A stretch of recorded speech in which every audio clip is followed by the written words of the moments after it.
देखो, आपकी वो बुद्धि प्रकाशमयी नहीं है जिससे आप देख सके, पर जिन महापुरुषों ने प्रभाव को देखा है, हम उस बात को मान के चले तो आगे हमको भी वही प्रभाव दिखाई देगा। एक वृंदावन के वैष्णव थे, काशी में रहते थे। राधा माधव की सेवा विराजमान थी। राधा माधव की अष्टयाम सेवा तो उनको समय ही नहीं मिलता था कहीं जाने का, किसी से मिलने का, और बड़े तेजस्वी गृहस्थ थे। काशी विश्वनाथ भगवान शिव के दर्शन करने उनकी नगरी में जो रहते, कौन नहीं जाता? कौन बिहारी जिससे दर्शन करने की लालसा नहीं करेगा? जो यहां रह रहे उनके तो घर के ठाकुर हैं। बड़ी प्रसिद्धि हुई थी उन महात्मा गृहस्थ की जो राधा माधव की सेवा में थे। तो विश्वनाथ जी की जो आराधना में थे वो बहुत बड़े ज्योतिषाचार्य थे, जो उनके अंग सेवी, बड़े प्रतापी। उनके मन में एक चुभन थी कि आनंद नगर में रह रहे हो और राजा के दर्शन करने नहीं आ रहे। सानंदम आनंद मणि वसंतम आनंद कंदम हृत पाप वृंदम वाराणसी नाथ मनाथ नाथम श्री विश्वनाथम शरणम प्रपद्ये। भगवान आनंदवन काशी में विश्वेश्वर महादेव करुणा में विराजमान है, उनके दर्शन करने नहीं। चलो आप राधा माधव की सेवा करते हो, पर वैष्णवाचार्य तो भगवान शिव भी हैं, एक बार तो कभी न कभी आना चाहिए। उनका यश बड़ा था, इसलिए उन्होंने ज्योतिष में विचारा। उसमें देखा कि म्लेच्छ, उस समय म्लेच्छ अधिपति थे, म्लेच्छ सेना जाएगी और सब विध्वंस कर देगी। तो उनका ठीक है, राधा माधव की सेवा करते हैं, पर विश्वेश्वर भगवान के दर्शन न करने का ये परिणाम उनको होगा। उनको ऐसा विचार आया कि संकट निवारण करने वाले भगवान शिव हैं, आना चाहिए उनको। गणित लगाई तो 12 बजे सेना आनी थी म्लेच्छों की। वो 1 घंटे बाद वहां स्वयं गए अपनी ज्योतिष का, क्योंकि भगवान शिव की कृपा से वो ज्योतिष सिद्ध थे। वहां गए तो घर का सदस्य बैठा हुआ था, उससे पूछा कि कहाँ गए हो? तो उन्होंने बताया वो स्नान कर रहे हैं। इस समय स्नान? बोले वो स्नान कर आए। हर हर महादेव, हम आपसे कुछ पूछने आए हैं। क्या?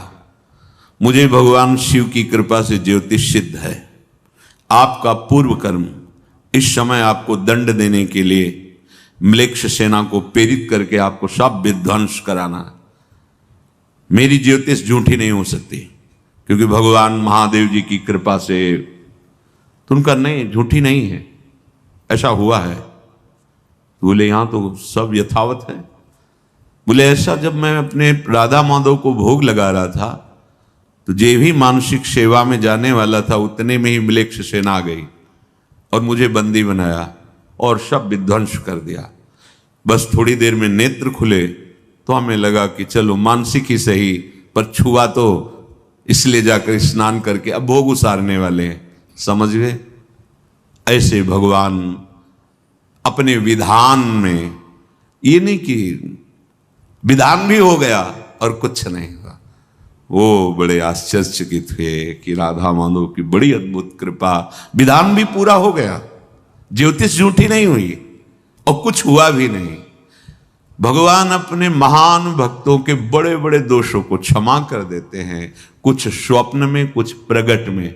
ऐसे भय दिखा के एकदम नाम मात्र, जैसे माँ अपने बच्चे को किसी अपराध से बचाना चाहती हो, लोगों ने घेर लिया हो तो स्वयं पीटने की लीला करेगी, ऊंचे हाथ उठाएगी, खुद चिल्लाएगी और जोर से मारने की लीला करेगी, पर थप्पड़ बहुत कमजोर लगेगा, जाके हाथ बहुत ऊंचा उठेगा, आवाज बहुत जोर की बोलेगी, नहीं मानता। ये ऐसा ही है। और ऐसे ही भगवान अपने भक्त का दुलार करते हैं। अगर वो कोई विधान भी करते हैं तो बहुत जोर का दिखाई देता है, लेकिन चोट बहुत कम पहुंचती है और निपटा देते हैं। थोड़े में सब संस्कारों को भस्म करके निर्मल भक्ति दे देते हैं। काफी तो निंदक लोग बांट लेते हैं। जब सतमार्ग में चला जाता है तो काफी निंदक कृपालुजन होते हैं, वो बांट लेते हैं। जो शुभ होता है वो प्रणाम नमस्कार वंदना करने वाले ले जाते हैं। तो ना बचा अशुभ ना बचा शुभ, वो भगवान को प्राप्त हो जाते हैं। बड़े कृपालु भगवान है, उन्हीं की कृपा से निस्तार हो सकता है। माम चेत क्षमा सत्कृपौ, अब कोई और क्षमा नहीं कर सकता, मुझे और कोई क्षमा नहीं कर सकता। केवल केवल अब भगवत कृपा ही क्षमा कर सकती है। और भगवत कृपा का स्वरूप है साक्षात वृंदावन। जो बिल्कुल धर्माधर्म का विवेक नहीं है, विचार नहीं है, गंदे लोगों का संग करता है, काम क्रोध और अहंकार से युक्त होकर ही उसकी चेष्टाएं होती हैं, जो बलात् विषयों में आसक्त है, अधीन है, बिल्कुल सहन शक्ति नहीं है, बड़े धैर्यवान होते हैं भगवान का भजन करने वाले। हर इंद्रिय के वेग को अंदर ही चुपचाप सह जाते हैं, पर उसमें सामर्थ्य भी नहीं है। तो बोले अब भला इसका कल्याण कैसे हो सकता है? तो बोले सक्षमा सत्कृपौ, जो महान क्षमा और कृपा से युक्त है वृंदावन धाम है। श्रीपाद कह रहे संपूर्ण जीवों के प्रति मां की तरह प्यार करने वाला वृंदावन धाम है। आश्रय ले लो वृंदावन का, वास स्वीकार करो, दो में से जो भी हो जाए, जल्दी करो, समय नहीं। अगर आश्रय ले लिया तो जहां भी शरीर छूटेगा, धाम का आश्रित जीव है, वहां धाम का कानून लागू होगा। मान लीजिए कहीं भी आप विश्व ब्रह्मांड में रह रहे हो, आपको यह कि भाई हम तो वृंदावन के हैं, हमारा जीवन तो वृंदावन के युगल सरकार की शरणागति से युक्त है, उन्हीं का नाम जपते हैं, उन्हीं की सेवा, उन्हीं के लिए सब चेष्टाएं, तो वो वृंदावन का जीव है। कहीं भी शरीर छूटे, वृंदावन उसको अपने अधिकार में लेगा। और फिर धन्याति धन्य तो वो हैं जो संसार के राग का त्याग करके श्री धाम वृंदावन में आजीवन वास कर रहे हैं। बोले ऐसे जनों को भी नंदामि वृंदाटवी रक्षसी, रक्षा कर लेती, बचा लेती, कोई भी दंड नहीं भोगना पड़ता। कलह कलेश न व्यापे ईठाए ठौर विश्व ते न्यारी, नागरी दास ई जन्म जितायो बलिहारी बलिहारी। हमारी सबही बात सुधारी। सच्ची मानिए, क्या भरोसा इस बुद्धि का, क्या भरोसा इस मन का, कब क्या ये ठान लें, पता ही नहीं चलता कि ये हमें फिसला रहे हैं, गिरा रहे हैं। बस भरोसा है तो लाडली की कृपा का भरोसा है, प्रिया प्रीतम की कृपा का भरोसा है, जिस पर श्री कृष्ण बरस गए हैं, उसी के हृदय में लाडली जी के चरणों की ममता जागृत होती है। विश्वास मानिए, ये लालजू के हृदय का गुप्त धन है लाडली जू, जिस पर श्री कृष्ण उसके किस गुण से, किस भाव से, वो जाने, न जाने कौन से गुण पर दयानिधि रीझ जाते हैं। हम तो यही कहेंगे कि हमारी उद्दंडता देख करके वो दयालु हो गए। गुण तो है नहीं, कोई ऐसा सद्गुण नहीं जिससे हम दावा पेश कर सके कि हम लाडली जी के प्रेम के अधिकारी हैं, पर हमारी अधमता देखकर रीझ गए वो, और प्यारी जू के चरणों का आश्रय और नाम जपने का सौभाग्य दे दिया। तो धन्योस्ति वृंदावन, धन्य कर दिया वृंदावन ने, उसे निहाल कर दिया। शास्त्रों में पापों के बड़े कठिन प्रायश्चित बताए गए हैं, कांप जाएंगे आप सुनकर। कैसा कृपालु वृंदावन है कि बड़े से बड़े अपराध को सहज में दुलार करते हुए मुक्त कर देता है। अगर एक बार आपने कोई कसम खाई कि मैं आज से कसम खाता हूं, ऐसा नहीं करूंगा, फिर आपने कर लिया, तो आपको चंद्रायण व्रत धारण करना पड़ेगा। चंद्रायण व्रत प्रतिपदा से प्रारंभ होता है पूर्णिमा तक, 1 महीने का। प्रतिपदा को 1 कवल, द्वितीया को 2 कवल, ऐसे 15 दिन 15 कवल तक, फिर 14, 13, 12, 11 ऐसे चलता है। कितना कठिन है 1 महीने से। तब आप कितनी बार आप कसम तोड़ते हैं। अगर पापों के प्रायश्चितों की बात की जाए तो हमारी सामर्थ्य नहीं कि हम प्रायश्चित ही भी कर सकें। और जो जमा है संचित कर्म, उनकी तो बात जाने दो, वर्तमान में इसी जन्म के शास्त्रीय सिद्धांतों को देखो, कांप जाओगे। ऐसा कानून है, ऐसा दंड विधान है। ये तो धाम है, मां है, ये कृपा करता है। बस विधान के अनुसार, अगर शास्त्रीय कानून के अनुसार दंड मिले तो ये जैसे कहा जाता है कि वो गाड़ी में आग लगी, सब जल गए। ऐसे आग नहीं लग सकती। हमारे कर्म आग लगा रहे हैं उसमें, और हमको उसमें भुनना है, क्योंकि प्रायश्चित पवित्र करना है। हमसे ऐसे पाप हो गए जिससे हमें वो दंड मिलेगा। बड़ी विचित्र विचित्र दुर्गतियां होती, बड़ी विचित्र। आगे शरिया का ट्रैक्टर जा रहा है, पीछे से गाड़ी भिड़ गई। जितने अंदर बैठे, किसी के यहां, किसी के, कितनी तड़पन, कितना कष्टप्रद मृत्यु। ये क्या हुआ है? कर्म। कर्मों का दंड मिलता है। अवश्य में भोक्तव्यम। यहां कुछ भी गलत नहीं है।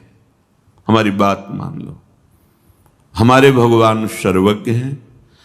वो कृपा करके हमको हमारे कर्मों से पवित्र करने के लिए दंड दे रहे हैं। और यदि नाम रूप लीला धाम की शरण में हो जाओ तो बिना दंड भोगे सब समाप्त हो जाएगा। मानो अनंत जन्मों का हिसाब जमा है। अब एक जन्म में छोटे मोटे ऐसे जो भी कष्ट आए, भगवत कृपा से सह गए, शरीर छूटा, भगवान को प्राप्त हो गए। क्या इसमें शोक करना? अगर हमारे कर्म ही केवल भोगने हो, बार बार जन्म, बार बार वो सब कर्मों का भोग भोगना, हम हार गए, नहीं कर सकते। इतना सामग्री जमा है कि हम भोग भोग करके नहीं निपटा पाएंगे। तो त्राहि माम शरणागत सन्मुख होए जीव मोहि जबहि, जन्म कोटि अघनाशों तबहि।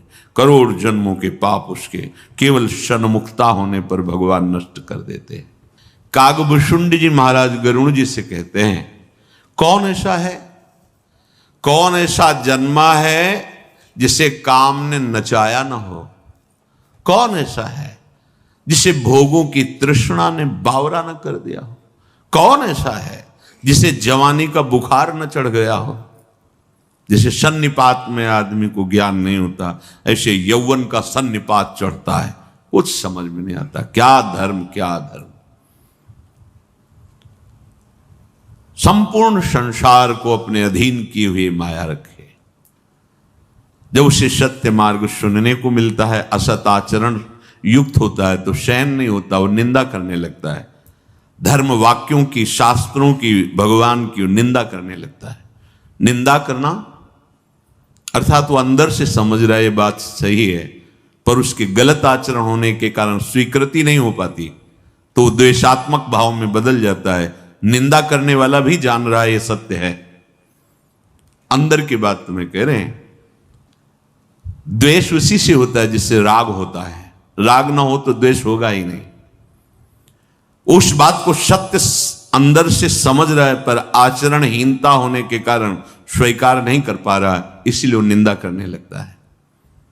हे गरुण जी, बड़ा माया का परिवार है। कौन वर्णन करे? इस माया के परिवार से तो शिव चतुरानन जाहि डेराहि, अपर जीव के लेखे माही। बड़े बड़े ईश्वर ये भी डरते हैं हमारे हरि की माया से। शिव चतुरानन जाहि डेराहि, अपर जीव, ए बेचारे जीव क्या है,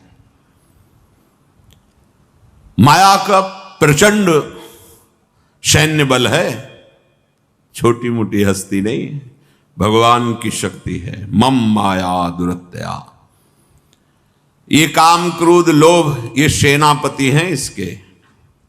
दम्भ कपट पाखंड ये विशेष सेना के योद्धा हैं, बड़े बड़ों को परास्त करने की सामर्थ्य इनमें है।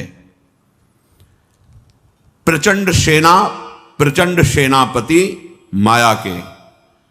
सो दासी रघुबीर के, समुझे मिथ्या सोपी, छूट न राम कृपा बिनु,